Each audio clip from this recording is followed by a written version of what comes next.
Pegue o seu vinho, pegue a sua Coca-Cola, pegue o seu suquinho de tamarindo. Está começando mais um 10 Minutos de Ebu.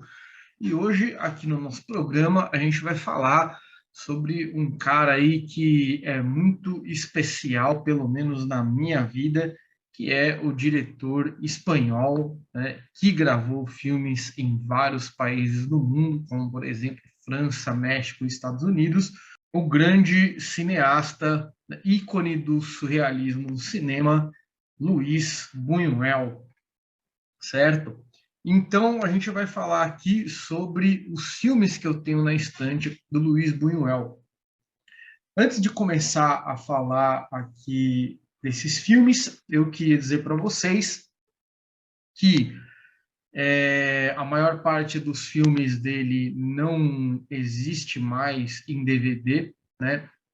Algumas versões aí você pode encontrar na Amazon, mas o preço tá elevadíssimo, tá muito alto, né? O único filme que eu encontrei para vender em algum lugar com preço acessível para quem quiser comprar, tá na descrição aí do link, é o Via Láctea, eu vou avisar aí, né? Hoje então aqui a gente vai falar sobre 7 filmes, né, do diretor. A maior parte deles é possível encontrar aí uma versão no YouTube, né? Mas mesmo assim, ainda, né, quem quiser comprar alguma outra coisa dele, a Versátil, que é uma marca e uma distribuidora de DVDs, ela fez um lançamento de um box que contém 8 filmes do Luiz Buñuel, mas, né, nenhum dos filmes que eu vou falar aqui estão contidos nesse box, né? Bem, então eu decidi aqui fazer uma observação, uma lista, né, partindo da ordem de publicação, né, na ordem de publicação, não, na ordem de lançamento, né, desses filmes. E aí a gente vai começar aqui, né, justamente com os 3 filmes, né, ou melhor, os 4 filmes que compõem esse box aqui, que é o volume 3 da Versátil, né, conforme eu falei aí para vocês, certo? Onde a gente vai ter aqui esses 3 DVDs, né, sendo que um desses DVDs, esse aqui que é o primeiro deles, ele contém 2 obras aí do Luiz Buñuel. A gente vai começar aqui então com essa dupla, né, de clássicos aqui do Luiz Buñuel, né, Um Cão Andaluz e A Idade do Ouro, né, Um Cão Andaluz que tem essa cena aqui emblemática da mulher com o olho sendo cortado, né. Um Cão Andaluz é um filme aí, então, que foi realizado em 1928, conta aí com a participação no roteiro, né, do grande pintor do surrealismo espanhol, o Salvador Dalí, né? E esse filme ele faz um questionamento principalmente acerca da questão do tempo, né? Além também de fazer aquele clássico questionamento que sempre tem no filme do Luiz Buñuel, né? Nos filmes do Luiz Buñuel, é, da questão do machismo e da questão da religião. Então, a cena emblemática desse filme é justamente a cena inicial, onde o Luiz Buñuel, né, participa aqui da cena, ele afia uma navalha e corta aí o olho da mulher, né, simbolizando aí também uma ruptura já em 1928 daquilo que se via sobre arte, daquilo que se via sobre cinema, né? Já o Idade do Ouro, né, um filme aí um pouco mais polêmico, chegou inclusive a ser proibido em alguns países. Ele conta aí, né, uma história basicamente da raça humana, né, tentando se libertar aí das amarras do moralismo e das questões aí impostas, né, pela sociedade. É interessante que esse filme aqui, né, ele tem uma história muito mais confusa do que o do Cão Andaluz, né? Embora o Cão Andaluz ele tenha escrito na, na ideia também do fluxo de ideias também, na Idade do Ouro, conta aqui com a participação do Salvador Dalí, né? Uma cena emblemática do Idade do Ouro é o momento em que o maestro de uma orquestra ele está lá, né, regendo a orquestra lá e de repente ele começa a se sentir ensurdecido pelo som da orquestra que está tocando perfeitamente, né, uma espécie de ideia aí de observação que questiona, né, inclusive a música, né, e aquilo que era considerado música e aquilo que deveria ser rompido na música também na época aí do começo do século XX, né? Bem, a gente vai continuar aqui então com essa adaptação literária, a gente vai dar um salto aí de 23 anos na obra do Luiz Buñuel, né? Com um filme que inclusive chegou a ser indicado ao Oscar, né? De prêmio de melhor ator, que é essa adaptação aqui do Robinson Crusoe, né? Alguns lugares aí você vai encontrar esse filme com o nome As Aventuras de Robinson Crusoe, mas, né, aqui tá apenas dizendo Robinson Crusoe, né? Enfim, e né, ela mostra aqui para gente, ela faz aqui parte da gente, mostra para gente, né, as aventuras desse homem aí que está isolado na ilha e que encontra lá o indígena, né, o Sexta-feira. Uma cena que eu acho muito interessante, que eu lembro bastante desse filme, é a cena em que há o conflito, né, entre a ideia cristã do Robinson Crusoe com a do Sexta-feira, e o Sexta-feira pergunta para o Robinson Crusoe se Deus é bom porque ele permite o mal, né? E aí o Robinson Crusoe fica sem resposta, e quem dá a resposta para o Sexta-feira é um papagaio que manda o Sexta-feira calar a boca. Né? Então, é uma cena assim. Acho que essa cena ela é a cena do filme que mais é característica assim, do Luiz Buñuel. Né? Todo filme dele tem sempre uma parte, assim, uma cena, por menor que seja no filme, por mais linear que ele seja, onde entra, né, essa questão aí do questionamento da Igreja Católica e do questionamento de Deus. Outro filme aqui, então, de 1953, é esse aqui, né, A Ilusão Viaja de Trem, né, cuja tradução também aparece algumas vezes aí, A Ilusão Viaja de Bonde, né, inclusive acho que até a tradução mais correta, porque no filme a gente vai ter um bonde e não um trem, né, onde um maquinista de bonde, né, ele junto com seu amigo, eles vão ser aí despedidos, né, porque o bonde ele vai, o serviço de bonde vai aposentar, né, o carro que eles trabalham aí, e aí eles numa festa ficam bêbados, decidem roubar o bonde e fazer uma viagem aí, né, com esse bonde, mesmo que seja pela última vez, certo?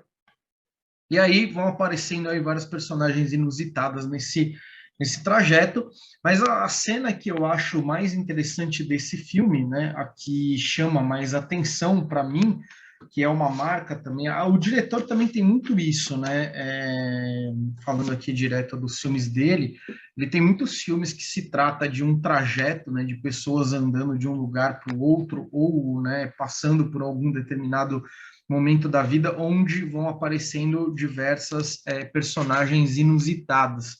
Até que eu falei, né, no caso do Robinson Crusoe, isso não acontece nem um pouco, mas no caso do A Ilusão Viaja de Trem, de outros filmes do diretor, isso daí aparece bastante, né, situações inusitadas indo acontecendo de uma forma que fica entre o real e o sonho, que é uma marca do surrealismo.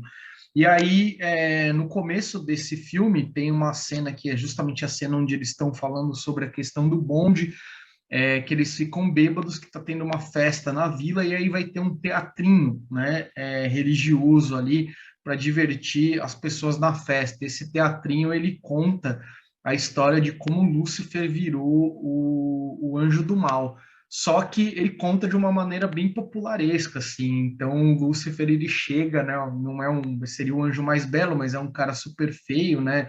Super feio, não, fora dos padrões, né, vamos dizer assim. E aí ele já chega tomando uma garrafa de pinga, assustando todos os anjos. Aí ele pega uma espingarda e tenta dar um tiro na pomba do Espírito Santo, até que chega Deus, né? Com uma, ao invés de uma auréola, né? Com um triângulo na cabeça. E aí ele chama os anjos que vão lá expulsar, né, tirar o Lúcifer e mandar o Lúcifer pro, pro inferno, né, para onde ele deveria estar. Dando continuidade à nossa lista aí, né, só para fazer uma reparação aqui, né, então o Cão Andaluz e a Idade do Ouro foram filmados e feitos na França, né, inclusive com legendas aí, e falas em francês. Não, Robinson Crusoe é um filme da época dos Estados Unidos, e A Ilusão Viagem de Trem, né, e os outros três filmes que eu vou falar aqui na sequência são do período mexicano, né, até a gente chegar aqui no último filme dessa sequência, que é um filme que foi da segunda passagem, né, do retorno do Luiz Buñuel à França. E a gente vai ter aqui Ensaio de um Crime, né? Esse filme aqui também é um filme super engraçado, né? Pelo menos eu acho, né? Um filme super engraçado. Acho que a maioria das pessoas que verem não vão rachar o bico tanto assim. E ele conta a história de um cara, né? Que é uma espécie de serial killer, mas ele é um serial killer fracassado, né? Por quê? Porque ele passa várias partes do filme desejando, né, assassinar as pessoas, e aí ele arma todo o plano, só que quando ele vai cometer o crime, né, quando ele chega no fato de cometer o crime, essa pessoa ela já morreu antes, e às vezes ela morreu por um motivo mais imbecil, assim, do que tudo aquilo que ele arquitetou. E aí a história do filme inteiro dele, né, vai mostrando esse cara que é meio que um burguês, né, um cara meio playboy, assim, que não tem porra nenhuma para fazer, e aí o cara resolve cometer crimes, né? Então, uma cena bem interessante desse filme é o momento que ele vai tentar matar uma freira. Ele arquiteta lá todo o crime e tal, não sei o que lá.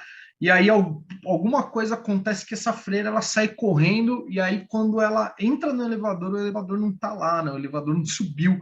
E ela cai, né, no poço do elevador e morre. E aí é interessante que ele fica tentando convencer a polícia de que a pessoa morreu por causa dele, né? Ele fica lá falando assim, não, mas eu ia matar essa pessoa morreu por minha causa.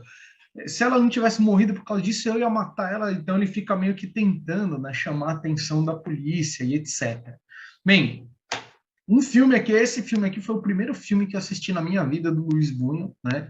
Tá inclusive aí na descrição. Na primeira vez que eu vi esse filme, eu não entendi, né? Mas depois eu revi esse filme várias vezes, né? Esse aqui foi o que eu mais assisti dele inúmeras vezes aí. E é um filme realmente sensacional, né? Ele conta a história de um grupo de burgueses aí que vão numa ópera, né? Numa apresentação musical, e depois eles vão fazer uma espécie de uma festa aí, né? Para comemorar a apresentação, né? Da mulher que tocou lá piano e que é amiga do casal que cede a casa para fazer a festa. E aí eles estão lá bebendo, comendo, tal. Vai acontecendo algumas coisas que acontecem duas vezes. Isso aí é muito interessante. Por exemplo, tem um cara lá, ele dá uma batida no copo para chamar a atenção de todo mundo. Aí ele faz um puta de um discurso assim, falando da amizade, da mulher, da cantora, né, da pianista, perdão, da cantora, né, do pessoal, tá? Aí fica uns 5 minutos ele falando assim, aí de repente a cena volta, né? E aí ele vai lá e bate no copo de novo para chamar a atenção de todo mundo, a galera ignora ele, assim, deixa ele falando sozinho, e, e aí você fica assim, caramba, né? Qual será das duas coisas que aconteceu, né? Será que aconteceu ele fazendo discurso ou será que aconteceu ele depois, né? batendo no copinho e a galera ignorando ele. E isso daí vai acontecer algumas outras vezes também durante o filme, né? E aí, depois dessa cena do jantar, eles vão para uma parte da casa, que é como se fosse uma espécie de sala de estar, né? Um lugar menor onde tem um piano e a pianista ela vai tocar um pouco de piano para o pessoal. E esse lugar ele é um lugar que ele só tem um arco, né? Que divide esse cômodo de outro cômodo da casa. Ele não tem assim uma porta nem nada. E aí, conforme vai passando a noite, as pessoas vão falar assim: vou embora, já cansei, não sei o que lá. E aí elas chegam nesse arco e elas não conseguem passar para o outro cômodo, né? Elas não conseguem simplesmente dar o próximo passo. E aí, quando acontece uma vez, tudo bem, porque aí o cara, quando, eu vou embora, aí chega lá e fala, vamos ficar mais um pouco? Vamos. E aí, né, porque vem uma sensação estranha, eu achava até que era um filme de terror a primeira vez que eu vi, mas depois eu descobri que não tem nada a ver com isso, né? E aí eles ficam lá, né, entre eles convivendo e tudo mais, até que vai passando o dia, né, eles não conseguem sair do lugar, vem a polícia, a reportagem, um monte de coisa, e as coisas começam a ficar tensas, porque começa a faltar água, começa a faltar comida, né, as intrigas, né, as brigas começam a aparecer, o cara que teve relacionamento com outra mulher, que era amante, a mulher que briga com o marido, né, as mulheres que vão começando a ficar desmontadas, né, e os homens que vão começando a ficar desmontados e começam a se revelar. E do lado de fora, na sala de ligação, ainda tem um urso e um monte de carneiro, assim, que eles ficam passando no filme e eles ficam assustados, né, mas eles não entram em contato nunca, né, então existe aí até uma simbologia, né, o que seria esse urso, o que seria esse carneiro, né? Bem, e assim por diante, né? O cara sonha que uma mão sem corpo vem pegar ele durante a noite, enfim, né? Esse é o cinema aí surrealista do Luiz Bunho. Dando continuidade, então, a esse grupo aí, né, de filmes do México, né? Falando aqui do último deles, que eu tenho, né? Não é o último que ele fez, obviamente, que é o Simão do Deserto, ou Simon do Deserto, né? Esse filme aqui é um filme curto, se eu não me engano, tem 46 minutos de duração, né? Não é um longa-metragem, assim como o Um Cão Andaluz e A Idade do Ouro, inclusive até menos tempo do que A Idade do Ouro, né? É... E aí esse filme é que ele conta a história de um cara, né, que lá no século V, um, um religioso, um messias, alguma coisa assim, ele resolve subir numa coluna, né, solitária no alto de uma coluna solitária no deserto. E aí ele está testando a sua fé e ali ele é tentado por várias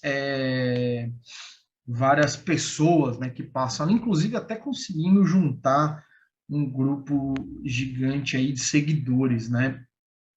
É...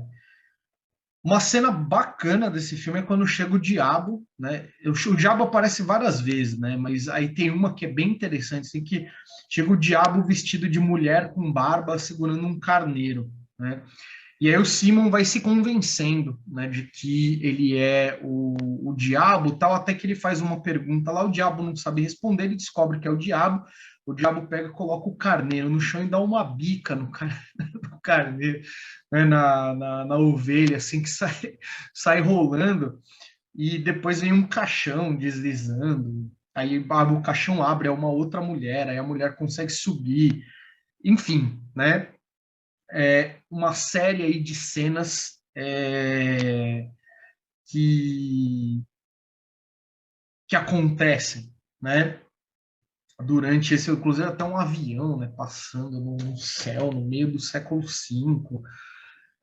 Tem várias roupas, né, que as pessoas usam que claramente você vê que não é daquela época. Enfim, né? Normalmente os filmes do Luiz Buñuel, eles são bem assim, né? É uma série de simbologias e de acontecimentos que você não consegue meio que saber, né? O que significa, E por fim, esse filme aqui você ainda encontra à venda, né? Eu coloquei para vocês um link para comprar, ele não está tão caro, quer dizer, tá caro, R$ 50 é caro, mas ele, perto do ensaio de um crime que estava R$ 137, né? Via Láctea tá bem barato, né? Via Láctea conta a história aí de dois amigos, né? Um senhor e um rapaz, né? Que decidem fazer uma peregrinação, a famosa peregrinação que acontece ali na Espanha, que é o caminho de Santiago de Compostela, né? Então eles vão fazer lá o caminho, como todo peregrino, né? Sempre a pé. E aí, durante esse caminho, eles vão encontrando aí várias figuras ao longo do caminho, inclusive até o próprio Jesus Cristo, né? Maria e por aí vai, né? Esse filme aqui ele tem várias cenas emblemáticas, várias cenas interessantes, mas uma das cenas mais bacanas que tem, quer dizer, uma sequência assim de cenas, né? Quando ele chega na hospedaria, e aí na hospedaria vão chegando várias pessoas, a maior parte dessas pessoas são padres religiosos, e aí tem uma regra lá que se alguém bater na porta, ele não deve abrir a porta nem a pau, né? Nunca. E aí batem na porta, ele vai lá e abre a porta, é o padre, aí o padre entra e começa a falar com ele, e aí vem outra pessoa e fala assim, eu falei para você não abrir a porta, não sei o quê. E aí começa uma discussão assim que você não entende porque diabos está acontecendo aquilo. Mas aí tem a discussão, o padre vai embora e aí vai todo mundo embora e aí fica aquele negócio, mas ué, né? Por que que ele não podia abrir a porta? Né? Então, talvez até uma crítica aí às regras sem sentido, né? Impostas pela igreja, não sei. Enfim, aí depois tem uma outra parte que o padre tá lá, então o padre acho que tá fazendo uma cena lá de sadomasoquismo com outro cara, né? Enfim, é uma série de coisas. É legal que eles estão indo assim no caminho de Santiago de Compostela, daqui apareceu um anão, como é que é? Um cara de capa. Aí depois que o cara vira, essa parte bem legal, né? O cara de capa fala uma par de coisa para eles, assim, sobre religião e tudo mais, e aí eles decidem continuar o caminho de Santiago de Compostela. Depois eles olham para trás, tem um anão segurando o balão do lado do padre, né? Que aí eles ficam perguntando, ué, mas esse cara tava aí? Ele não tava, né? O que aconteceu? Será que ele estava escondido na capa? Enfim, né, tem que assistir os filmes aí para vocês entenderem mais ou menos como é que funciona essa loucura. Só repassando aqui, né? O Ensaio de um Crime, A Ilusão Viagem de Trem, o Robinson Crusoe são filmes mais normais, né? Entre aspas. Já o Anjo Exterminador, o Simão do Deserto, Via Láctea e Um Cão Andaluz e A Idade do Ouro já são filmes bem marcados no surrealismo, né? Então, assim, é para assistir o filme e assistir 300 vezes, assim, para você tentar captar o máximo de coisas possíveis, né, que esses filmes eles podem passar. Bem, espero que vocês tenham gostado aí. Esse foi o nosso Rebu, ou 10 minutos de Rebu de hoje, né, com aí a minha filmografia sobre o Luiz Buñuel, certo? Até mais.